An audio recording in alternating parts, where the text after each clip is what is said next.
Yo, what is up guys? Today we're going to be talking very quickly about the banners of Luluca and Kayron, which will be running from the 16th of March until the 23rd, and if they're worth pulling for, and if their artifact Spirit's Breath and also Shepherd of the Hollow are worth purchasing with your Powder of Knowledge. So Luluca, guys, she's a pretty decent PvE unit. I think she's very underrated. I actually think pretty highly of her because of the fact that she has a defense break on her S3 as well as her S1, and because she is a mage, guys, she can hold Isle of Violin, which is a mage artifact. That artifact will make it so that you can actually have her strip debuffs on enemy bosses such as like Azmonak and also Hell Queen, where you actually really need a lot of stripping and also dispelling. Now, she also is very nice for stuff like Katie's because of the fact that her S2 will actually give a barrier and defense buff for your team, which is very helpful for, like I said, Katie's, anywhere where there's a lot of AoE damage. Even like Azmonak, it's very good as well. She's a pretty decent PvE unit, although she's not really good in PvP at all. For that reason, I think she is definitely worth pulling for if you have a lot of bookmarks left over, maybe like 1 or 2 pities saved up. But if you guys don't want to pull for her, it's fine.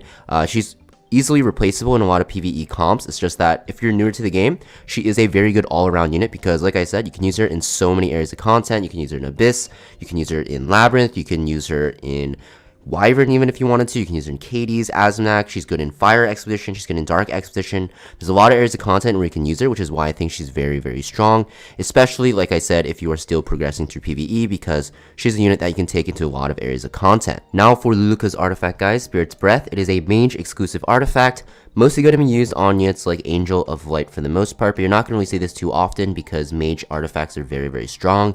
And the biggest problem with this artifact, guys, is you're going to see that it is a chance to decrease your skill cooldowns, not at 100%, unless you have this at plus 30, so you need 6 copies to have this guaranteed to activate. So there is RNG involved unless you have 6 copies, which is very hard to attain normally unless you have a lot of powder saved up and buy this when it rotates in the Powder Knowledge shop. For that reason, I think this is very easy to skip because very niche, and you need to spend a lot of powder to actually max this out so you don't get screwed over by RNG. Next, we have Kayron, guys. So Kayron I actually have a soft spot for because I used him a lot in the early game for PvE. Very good because his S1 is pretty much permanently AoE damage. Very good in like Golem, very good in Earth Expedition, very good in Raid. Just anywhere you need a really decent AoE damage dealer. However, nowadays, guys, you're not going to really use him in PvE because Bomb Model Kana is a free unit from Connections. She's kind of just a better PvE AoE damage dealer than Kayron is in pretty much all areas of content. Now, Kayron is really nice because he can counter cleave very easily because of that S2 giving him immortality and increased evasion. Just keep in mind if this gets stripped off, he's still going to be very vulnerable and will just die.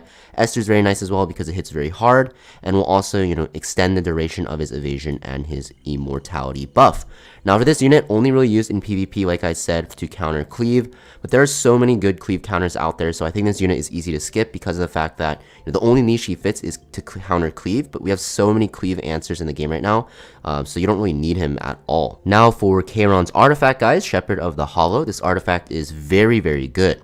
Now you can see right away, even at level 15 or level 1 even, that you're going to have this at 20% evasion. This does not scale with the level of the artifact, which makes this very good even at 1 copy. You're also going to see that the damage increases by a certain amount as your health decreases up to a certain amount, going up to 24%. This artifact is usable on pretty much any single evasion unit. Really good on units like Violet because when you actually get the attack buff from Moonlight Dreamblade, which is a 4-star evasion artifact, you actually get rid of it right away when you use your S2. Also very good on Kayron, obviously, because of the fact that as Kayron's HP goes down, he actually does more damage, so it kind of scales with his artifact as well, which makes it pretty good on him. Also very good on units like Remnant Violet even, and even like Arbiter Vildred if you wanted. But this artifact is very good. I think there is a better evasion artifact out there generally for thieves. It is pretty much going to be double-edged Decrescent here for pretty much every thief, except for probably like Violet and Kayron himself. That being said, that's pretty much it for this Should You Pull video, guys. Just wanted to keep it simple for you guys. Luluca is a very good PvE option, especially if you are in the earlier mid-game. And Kayron's artifact, very good if you don't have double-edged Decrescent yet, or if you want to use your Kayron or Violet more. That being said, I hope you guys found this very helpful, and I'll see you guys next time. Peace.